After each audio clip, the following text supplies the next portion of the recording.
Hey, Bryan Barletta here, and I'm happy to share with you an episode drop. If you haven't heard, I've recently started contributing to a newish resource called Marketecture.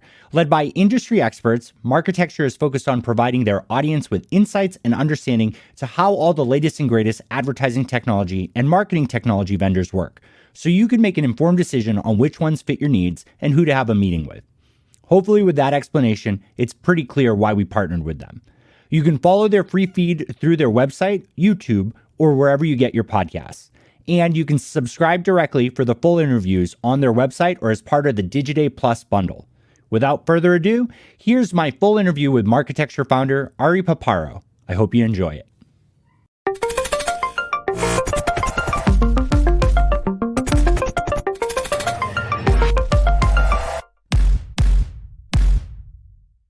Hi, welcome to Marketecture, where you can get smart fast with in-depth interviews with technology executives.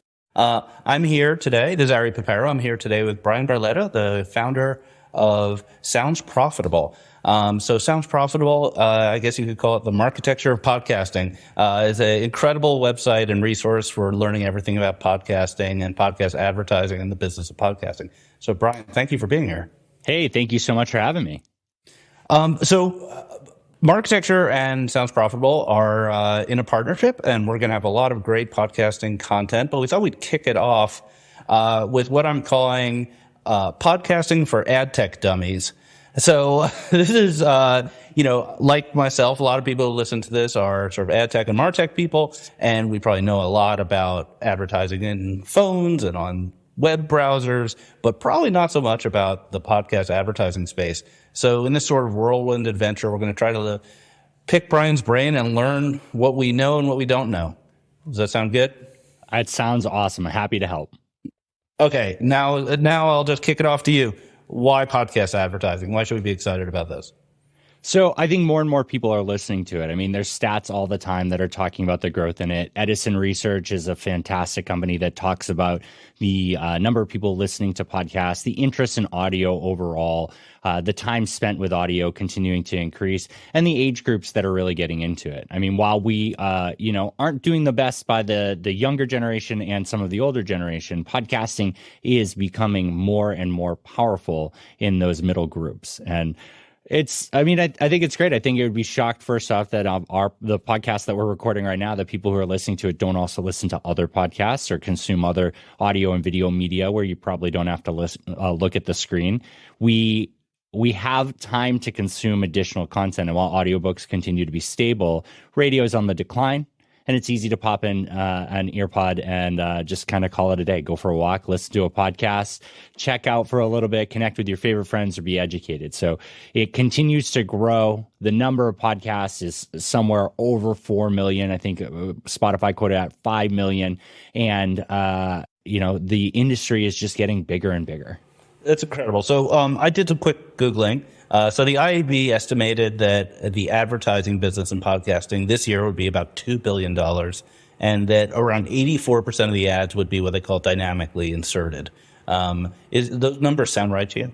Yeah, and I think the IAB actually admits that their numbers are U.S. based. So I think it's somewhere around 40% of that also is occurring outside the U.S., maybe even closer to 50 now at this point. So definitely closer to 3 billion globally. And we're seeing a lot of non-U.S. markets pick up more and more. I think the English-speaking markets are the easiest ones that we're seeing grow at the same rates because CPMs are similar. But I think that podcasting, because it's an audio form, because it's on demand, is booming in every country because of how easy it is to create the content and how easy it is to get in front of those listeners. So not bad numbers, but the IAB definitely is focused on the U.S. market. Okay, so 3-4 billion maybe sounds like a round number. It's not small potatoes. Like the whole digital out of home is something like 20. So it kind of gives you a contrast of how it's small, but it's growing and it's exciting. Yeah, that's the hard part there. I mean, we acknowledge it as an industry. I think last year I wrote a little bit about what I could find about influencer marketing being over $10 billion at that point. CTV is booming. Like you just said, digital out of home. In comparison, it's not very big. But I think the cool parts about it is there's a lot of ad tech that's already built into it, a lot of streams that people can get access to. And the audience is so engaged, right? Their hands are usually doing something else. They're bought into the content there. They're listening to someone that they take an endorsement from or something that is, relevant to their interests. So they're very engaged there. So while it's not there today, I think that people who ignore it until it gets to that point are kind of going to miss a lot of the value that they can get out of it. Yep, good point. So before we're going to go into some depth on all of these questions about ad tech and how it works. But first, tell us the story of Sounds Profitable. I know you come from an ad tech background, kind of. So how did you get to Sounds Profitable? What is the offering there? Yeah, so I've been in ad tech for 13 or 14 years now. I worked in mobile advertising to start, basically any company that started with an M. I worked at, so a lot of fun times there. And then I went over to a company called AdTheorent, where I was their product manager, and they had an attribution product called Traction at the time. Traction eventually became Barometric, which I was one of the founding members of, and Barometric focused specifically on podcast attribution. A lot of IP-based stuff at that point, their own device graph that they were able to work with. And then it split off and was sold to Claritas. I was over there for a little bit before I went over to Megaphone, where I was senior product manager of data and monetization. And my job was to basically improve the ad server and work with their data pipeline. Kind of hard to rewrite an ad server while they're trying to sell a company. So it didn't quite work out for us. And in August of 2020, after only 9 months at Megaphone, I was let go. And I realized at that point that so much in podcasting was kind of kick the can down the road, right? Like, we're not educating people. We were at a point in podcasting technology that people were getting a job in podcasting. They didn't necessarily care about it. They didn't have a background in it. They weren't invested in it from the start. So they got a job. They were told to do what they were supposed to do, and they didn't question it. And I realized that there were people underutilizing the tools or had no grasp of the tools. Even worse, there were some people out there that only understood their company's version of what podcasting was. And I saw that as a hindrance to the industry growing. So I asked James Cridlin of Pod News if we could do another newsletter. So we partnered with them to kick things off. We created Sounds Profitable, and it was aimed at the account managers, the sales planners, the ad ops people in this industry who had questions, who weren't getting their answers, then to educate their bosses and the bosses above them so that they could make sure that this information on how it actually works was made available. And I wasn't sure what it was going to become. Like, I thought it was going to be how Bryan gets a job somewhere else. But now we're 2 years deep. We have about 8,000 people subscribed to our newsletter. We write once a week. We do quarterly live events. We do research, quarterly unique research. We have 5 podcasts, 2 of them in Spanish, and we cover everything you need to know about the business of podcasting for the people that are working in the industry or the people looking to get into it. So when you say business, that's not exclusive to advertising. You cover subscriptions, production, syndication, really everything? I would say that production we don't dig too deep into, but yeah, subscription, syndication, basically anything that the company needs to monetize the podcast or to make things profitable for them. Great. So yeah, like I said at the intro, I'd recommend listeners to Marketecture to check out Sounds Profitable, and a bunch of the content from Sounds Profitable is going to start appearing in this feed and throughout our site. But let's get back to podcasting for dummies. Podcasting for advertising dummies. Okay. So Ed, let's start on the sell side. I think the sell side is always easier to understand. So I have a podcast. I want to sell some ads. Take me through what options I have. Is there really ad serving going on here? And do I have to use Spotify and Apple solutions, or can I choose my own? There's kind of a pretty wide ranging set of questions. Yeah, no, but it's good. It's good. Thinking about it on the listener side, the app doesn't really play into it very much, except in a very small case with Spotify, which we can circle back to. But most of the time, the app is just like a web browser, right? In the same way that Chrome doesn't necessarily serve ads to me, Apple Podcasts doesn't have a way to serve ads to me. The podcast player, when you press play on a specific podcast, is making a file request from that hosting company. The hosting company allows the podcaster to put their file up there, and it's really just like downloading a file from Dropbox. It's a request for the file. They confirm that the file was sent. They know how much of it they were sent, but that's about it. And there are a few methods for adding ads in there. So, I mean, you basically just did a baked in endorsed ad for Sounds Profitable. Like that's built into the content that's in the file that gets uploaded there. So that's one way of doing advertising, and that's tracked on the download, because at any point, there's no way to separate the ad from the episode. Everybody who downloads it gets access to that ad. Dynamic ad insertion is something that's been around, I think 6, 7, maybe longer at this point. But it's based around the idea that when the listener presses play and the request is made, their IP address, their user agent, and the episode that they're requesting gets made to the hosting platform. And the hosting platform uses all that information to decide where each ad marker is and what ads should be inserted in there. They can do it locally, which is what's done most of the time. So the hosting platform is the ad server all together as one, and the publisher would set up their own ads. There's the concept of like network access. So like Megaphone's Spotify ad network, that is basically a super network. Someone logs in above you and places these ads into all relevant shows that fit that targeting. And we even have access to programmatic now, and that's done through a vast call through a campaign or on the back end for the whole hosting platform making the call on behalf of that individual episode. But now that decisioning happens, the ads are identified, the hosting platform has to take each of them and combine it into one final episode and then serve that episode back to the listener. And they have to do that in a series of seconds. Okay, so this is effectively similar to what's done in the CTV business called SSAI, server-side ad insertion. Yeah. Right. So the ad is baked in. It might be dynamically baked in or statically baked in, but it's baked in. And so so you have some ability to target an ad. Geography is, at least at the country level or maybe the state level, is pretty accurate when you're using IP address. You have the content. But you don't have a lot more than that. So there's some limitations. There's some significant limitations. What you can do. I mean, one of the things that we do is a lot of the platforms focus on identifying household, cellular, and business. And, cellular and business have less value, but you can usually degrade the time that the person's there. If you were doing attribution, right? You're just looking cellular, you probably give them an hour or two at that IP address and user agent to make a conversion. Mm-hmm. And even then that really is a level of confidence that you have to weigh against. But household is pretty solid. And more there are partners out there that will take the IP and match to a household address, or there are third-party data providers out there that still match off of household IP address. That's something that all of ad tech and your audience know very well is a pain point. But IP as a first-party data point has been pretty solid. But Nielsen has been a staple of podcasting. Not the most accurate, but it's been a staple of podcast targeting for a while.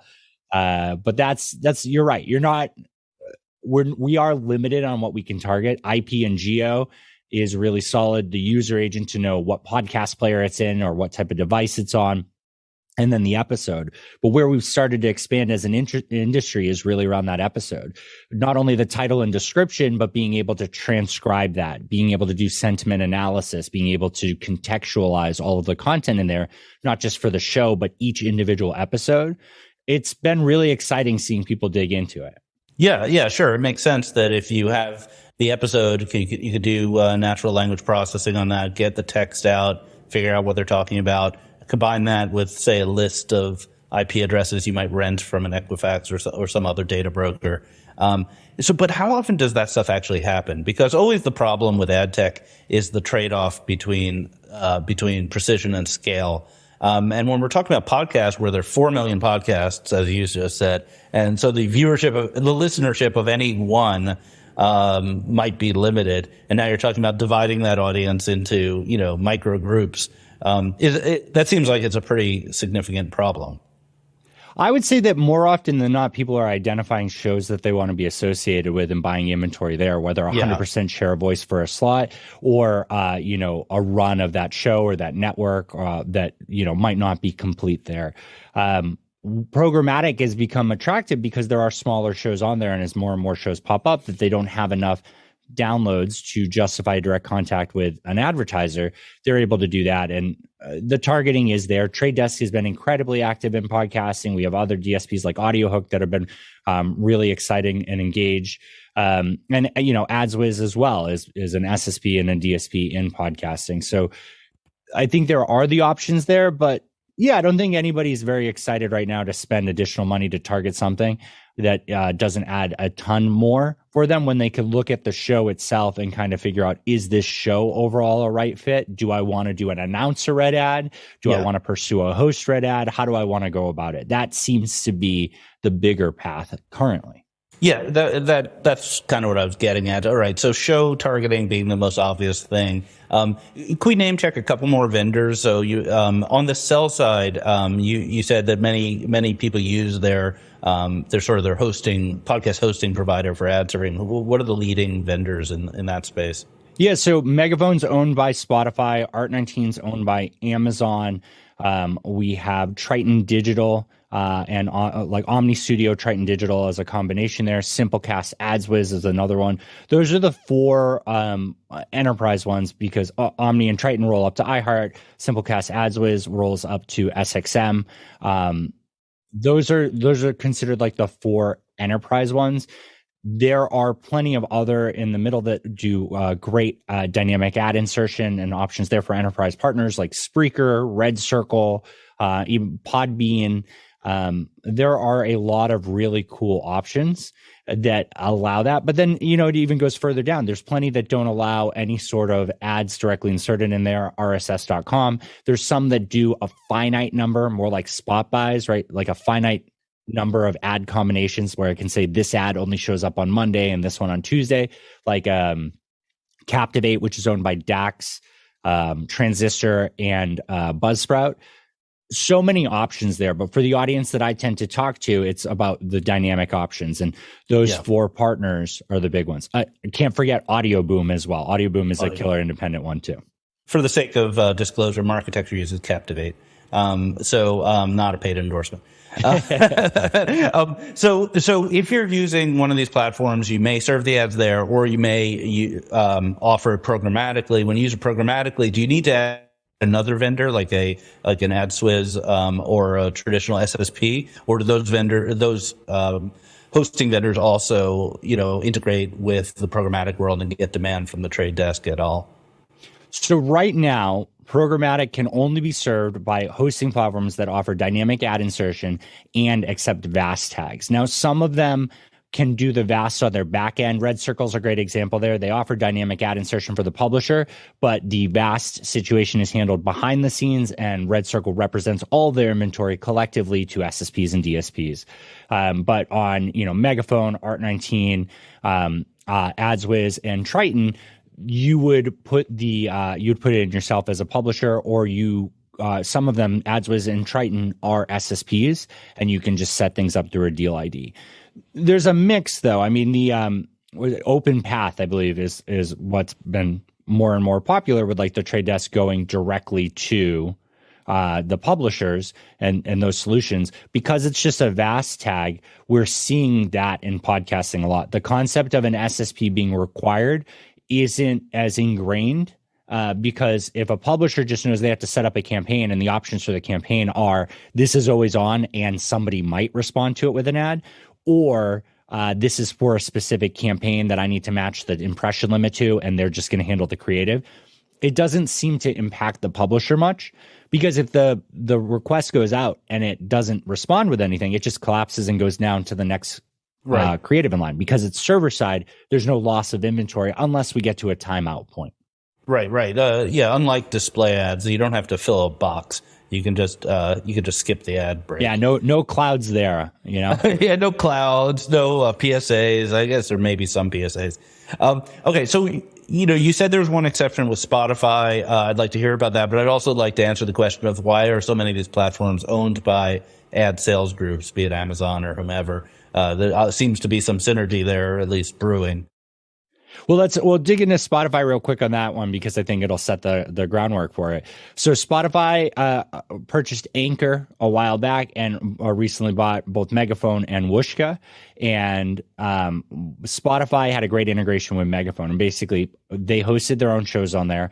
And when the request came for a download for Spotify's owned and operated shows from the Spotify app, Spotify would get special response back from Megaphone outside of the normal response that's podcasting in the open RSS standard, that would not have the ads involved and would identify where the ad markers are. Mm-hmm. Spotify as an app then would fire those markers. They would fire from the app a call for an ad. So it's fired from the client's device themselves. And that's in-app audio advertising. I really kind of make a point of that because I think Spotify's done some really cool things. And I think that they've added a lot of value to podcasting, but their insistence that that's like podcast advertising is kind of harmful because they use it to put down the server-side ad insertion, the dynamic ad insertion that we do. And the truth is, Spotify sells a majority of their inventory dynamic ad insertion. So that method that's really cool in their app is a very small amount of their inventory because Spotify also has access to all their non-exclusive shows, all the publishers that host on Megaphone. That's the Spotify ad network. If they opt into that, Megaphone and Spotify have the ability to sell into that inventory. Right. So in theory, if you own the app and you are selling ads, you do have some pretty big advantages. Namely, you can do the ad insertion in real time as opposed to SSAI or dynamic ad insertion. So that means that you're going to be able to charge on impressions instead of downloads. And then also you can use the login information and say bridge from a user's email to interesting data about them as opposed to using the IP address. But you're saying that's more theoretical, that actually the Spotify ad network is still mostly, more generic. Well, Spotify does that for their owned and operated. So like the Joe Rogan show, I mean, not a fan even a little bit, but if you listen to that show, 10 seconds into it, there is an in-app audio advertising. It interrupts it. It changes what it shows for the ticker. Like if you're listening to music and it changes to another song, it shows the name of the ad. You can scrub through the ad if you want, but it shows you that process in real time. It's a great experience to check out. That's something that Spotify on the shows that they own, their internal shows they provide, but they've yet to really expand that to the publishers on Megaphone or on any other hosting platform. And it's interesting because Spotify and Megaphone have started expanding that Spotify ad network to more than just Megaphone publishers. There are publishers on other platforms as well because they want access to that inventory because they can go to market and sell that blend of a little bit of that in-app audio advertising and a lot of the dynamic ad insertion. And I believe that you can get a ton of insight in there that you can apply to a dynamic ad insertion campaign. Right. Yeah. You can use the data to better estimate the other data and not to mention. Yeah. And they have the device. So they could theoretically also track ad listens even for server-side inserted ads potentially. So Spotify is a big ad network. Is this business just going to be dominated by ad networks because it's fragmented? LinkedIn has a podcast network. Spotify, does Apple have or are they thinking about a podcast network? Is that in the cards? What's going on? Yeah, and my gut says Apple is going to focus more on what they do with the App Store and provide publishers paid ways to advertise their podcasts for to generate more interest. And I'm excited about that because I think it's going to be a big boom and people really like that. The process right now is a little manual. I mean, you fill out a form and hopefully Apple responds back and they promote your show. And that's I think democratizing a little bit with like the option to buy impressions for that isn't a terrible thing. The networks are really active. I mean, I think that's the truth of it. There are people out there that are able to create podcasts themselves and be able to negotiate with all these partners. I mean, depending on the hosting platform you pick, you can also find a second seat seller to represent your inventory. That hosting platform sits behind them and can try and fill whatever they don't sell. Behind that, you can set up programmatic, then you can do swaps. So publishers have a lot of options there, but the options really do tend to come down to who do I want to host with because I want their monetization options. Right. And that's a big push for it right now. I think almost every hosting platform out there is involved in the monetization side of it because being able to take up to 30% is really powerful for their business. And I don't know how is that for standard in other industries for like a network taking 30%? I think that sounds about right. Usually, if there is optimization involved and it's a non-disclosed percentage, like the old ad.com model or L90, it could be a lot higher, maybe 50, 60%. If you're just doing effectively repping, then probably 30 makes sense. A lot of it right now is repping, but a lot of them are building out their own value plays that are trying to get them closer to that 50%. Because, I mean, there is value in that. If they can represent the inventory unique, if they have something that makes it more interesting or more successful for driving attribution, I mean, that's very valuable there. But it's that line between everybody being at 30% and it being accessible through programmatic and everybody being at 50%, revenues being higher, but you need to know a guy to buy podcasting. That doesn't necessarily feel great for where I want the space to go. Yeah, it sounds really interesting. You could kind of model it out a bunch of ways. Certainly, if you're using the trade desk and using VAST tags, the overall take rate buy and sell side would probably be a lot lower. If you're buying through a sales house and just throwing your money at things, probably the take rate, you might not even know what it is. So interesting dynamics. Let's talk about measurement and attribution. So you mentioned attribution earlier. So let's start with measurement. So first of all, the IAB standard, is it downloads or views or listens? It's downloads. Yeah. So it's the concept of 60 seconds of audio has been downloaded by the listener's device. And they specify that because at the beginning of the file is the ID3 tag most often. And that includes like the metadata about the file itself, sometimes the image for the artwork there. And I have seen accidents where people put a 25 megabyte image file. So you need to make sure that you get 60 seconds of the audio downloaded on the device. I do want to make clear that it is incredibly easy to do that. I mean, 7 seconds of playing a podcast is enough to download easily over a minute and a half. You can test this yourself by pressing play, going on airplane mode, and just seeing how long it'll play for. But everything in podcasting is progressive download, and all the hosting platform knows is how much was requested and how much they sent. In that process, though, they know not only downloads, but where the ad was inserted and when the portion of the episode that had the ad was sent to the listener, that's counted as ad delivery or our impression. And the thing to keep in mind is that podcasting doesn't tend to like have a shuffle mode. It's not like music where people just wander through it. Almost all podcasting plays at this point are intent based. There is auto downloading on Apple Podcasts, but they do have a really, I would say, conservative expiration process on there. It's if you haven't listened to one of the last 5 episodes of a podcast in, I think it's like 10 or 14 days. So people are like, they'll still follow the show. They'll still get the alerts of it, but it won't auto download it. Yeah. Podcasting is very intent based. Yeah. So so in general, this counting methodology of a 1 minute progressive download, that's pretty liberal. So it's overcounting. I think we could acknowledge that. Well, it used to be even less. Listenership. Yeah, I mean, IAB V1 was even smaller than 60 seconds. But and this is the hard point. I think, when I started, I really defended the download. And I think the download has its merits. I think in the same way that, like, there are people out there justifying direct mail and out-of-home billboards and all of that. Like, podcasting isn't really that far off. But because it's digital, it doesn't get compared to those or radio or anything else. It gets compared to Facebook, where everything is one-to-one and people have all these metrics. Sure. And that's really kind of a heartache. I think in podcasting, we would love to get more data from the listeners, but the listeners aren't like the listening apps aren't obligated to send that. The IAB only governs the hosting platforms and the publishers and really has no teeth when it comes to asking those players to come be certified or participate in any sort of standards. They've definitely let us down on that.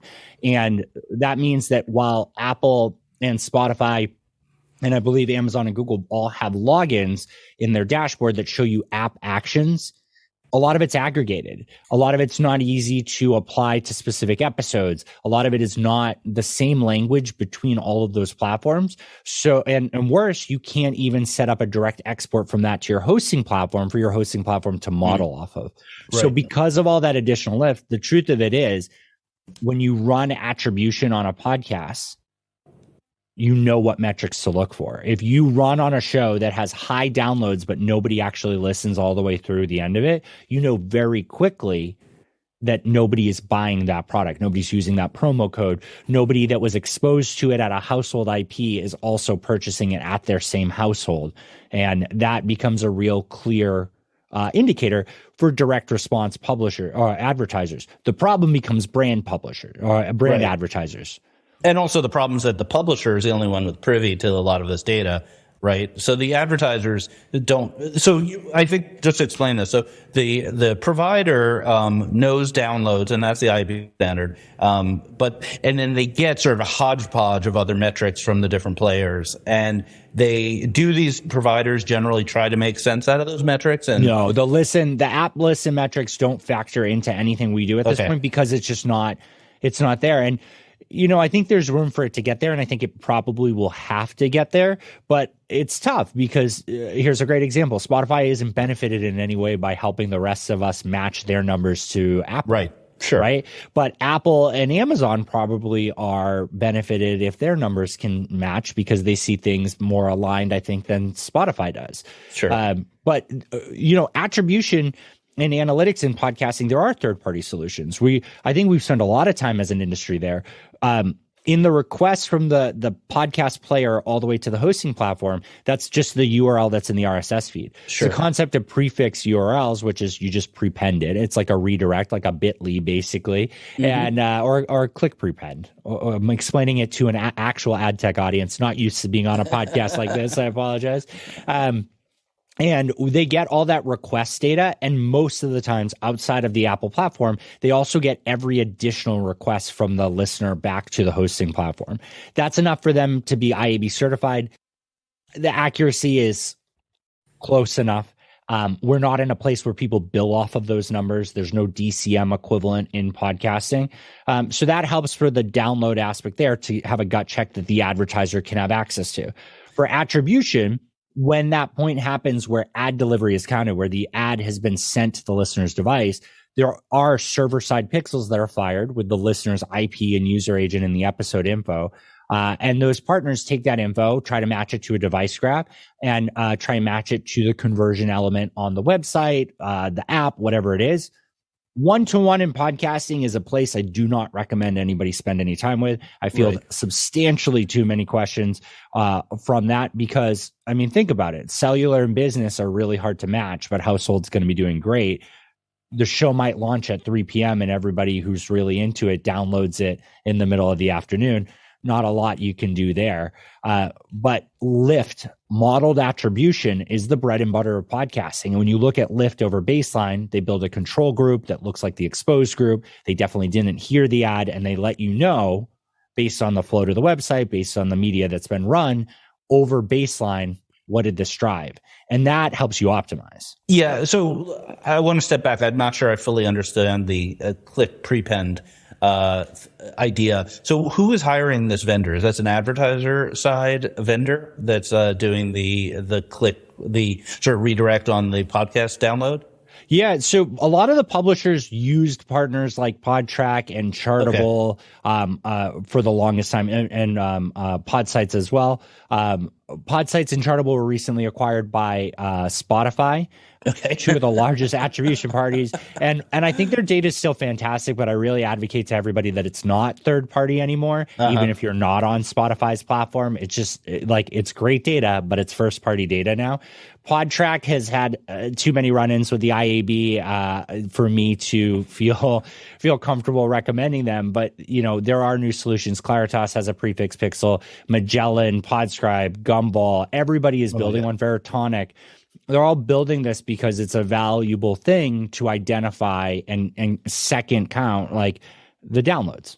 So who hires them? The advertiser or the publisher, and who implements it? A lot of publishers just work with the vendors directly that makes and provide more sense. It as a service to the advertiser, but there are plenty of advertisers and agencies that insist that the publisher work with certain vendors for them. Okay, so the publisher, you're doing a deal with a publisher, let's say, just to make it simple, and you ask them, could you provide us with the measurement, and then this third party streams or sends them logs of the IP addresses of the people who were exposed, and then they could do whatever they want to, build and these attribution. partners that provide the prefix tend to provide the ad attribution option for dynamic insertion as well. Prefix is not as relevant lately as more and more things move to dynamic ad insertion, but it's still valuable for some.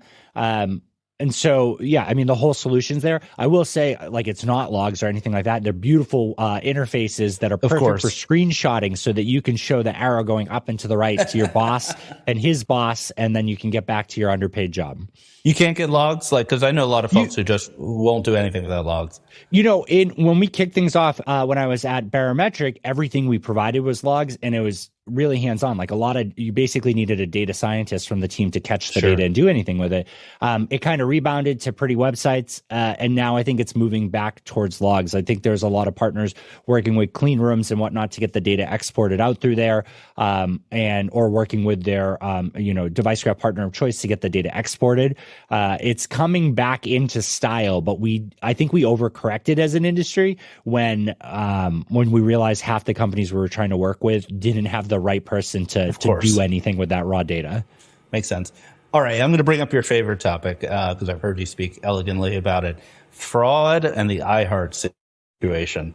So some people out here listening to this may have just seen this weird little blip a couple weeks ago, maybe a couple months ago, about a company called June Group, which is a mobile game provider, game network, that was serving podcast ads, and it was very mysterious. Tell us why it was malicious and not mysterious. I guess I don't want to put words at your mouth. Yeah. So like a lot of thoughts on this. Let me see if I can condense it down. So I think the process of identifying rewarded inventory, right, incentivized inventory, has been discussed to death. And I think that when people understand what they're buying, if it works for them, it works for them. That's fine. And so Subway Surfers, not blaming fault there, not even blaming June Group in this situation, which, by the way, every quote from them is basically like twirling their mustache and saying like, yes, we know. And good on them for knowing who they are. Exactly. It's very, very interesting take. And iHeart said, I'd like to buy this inventory. And at the end of the day, like, if you want to buy downloads for your show, I don't really know necessarily where I sit on that. I think take us. I'm sorry, I did interrupt. Take us through what the consumer saw. So the consumer died in the game and then got the option to experience an ad for an extra life. And the ad is a 20-second break that can be broken up into two 10-second blocks. This is where, like, separating out buying downloads, this is a problem, right, for here, because iHeart and team created a web page that had the most lackluster podcast player in it, that had really no way to continue the experience outside of the ad. And every 10 seconds, it switched to a new podcast, a player, a new page on it. So it was 2 downloads. The first 3 seconds, nothing happens. Then the podcast plays for 7 seconds. iHeart has on average like 12 ads per episode.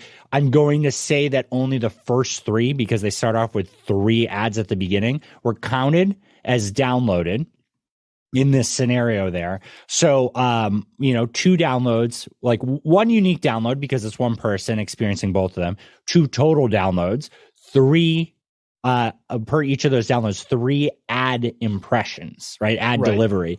If it didn't have the ads in it, I don't know how much I would care. I don't know how much anybody would care, because that's inflating numbers that's going to show on performance.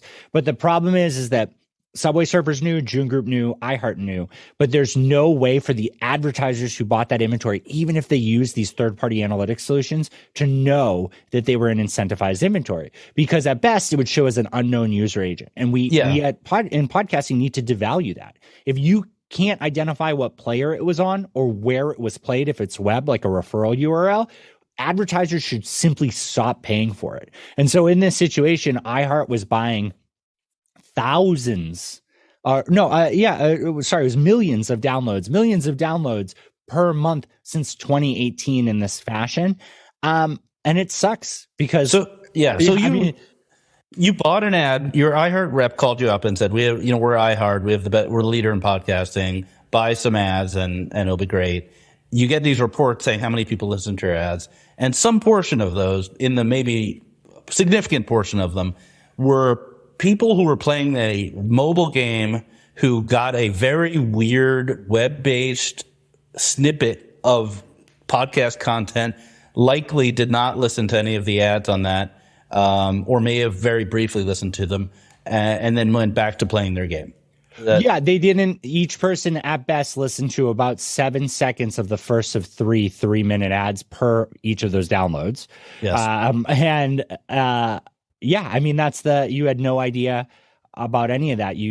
I think it was quoted at almost 17% of iHeart's total unique downloads per month were attributed to this. It's massive. Oh my God. So aside from iHeart, this one incident, which is horrible, like, how widespread, do people think well, there's real fraud, like people who are not people. And then there's sort of, improper placement of ads, which is what I would call this iHeart situation. How widespread is this, and is there any service that monitors it? So I mean, ad verification has become really powerful, and there's a lot of companies out there that will download a podcast episode multiple times and identify how many ads are in there, like in a row, checking for all the content of the ad was done correctly for the advertiser, or if there was duplicates and all that information there. We're pretty strong on that as an industry, and more people are buying into it. I don't really know. I mean, iHeart was spending a substantial amount of money each month to do this. Like, this was a really concerted effort. And I think that to do it at this scale, I would be shocked if we found another company who did that, because you would need very high numbers, download numbers, and probably very low conversions for any of your campaigns on there. We would have more conversations about it. The iHeart situation would have spun it up.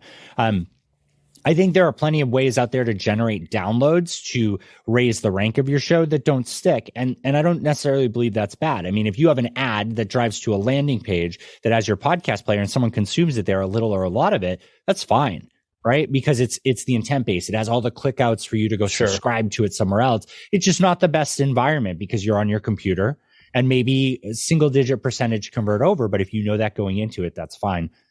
I think fraud's a tough word in podcasting. I think people defrauding advertisers by buying downloads to juice their numbers is probably less likely than improper placements. Right. I think that's more likely. And I did frequency capping tests, and iHeart also flagged on there for running the same exact 3 ad break 4 times in an hour-long episode.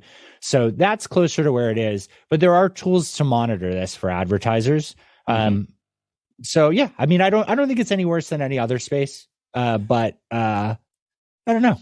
Generally, the rule of thumb is if you aren't actively measuring it, it's a lot worse than you think. That's just generally that might be the rule case. of thumb. Then my motivation right now is that everybody should be out there identifying the user agents of where the inventory is running. And if you don't know where it is as an advertiser, you should not be buying that inventory. Agreed. So last thing, looking forward, what should the people listening to this, being ad tech, MarTech professionals, what should they be thinking about for podcasting over the next year or so? I think they should understand what they want to do creatively. I think you can't just take over video, like the audio from a video campaign or even from radio. You need to sometimes create unique podcast creative. So I think that's probably the biggest hurdle for a lot of these people.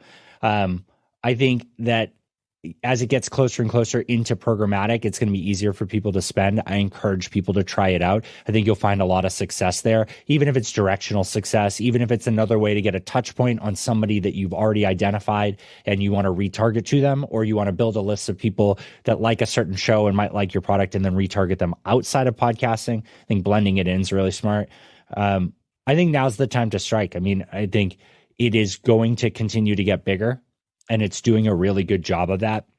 It's capturing the conversation everywhere. And I think the partners that are savvy about it will be able to do really well by their brand and direct response advertisers. Awesome. Okay, one last question. They ask everyone, if Sounds Profitable was an animal, what animal would it be? Oh, God.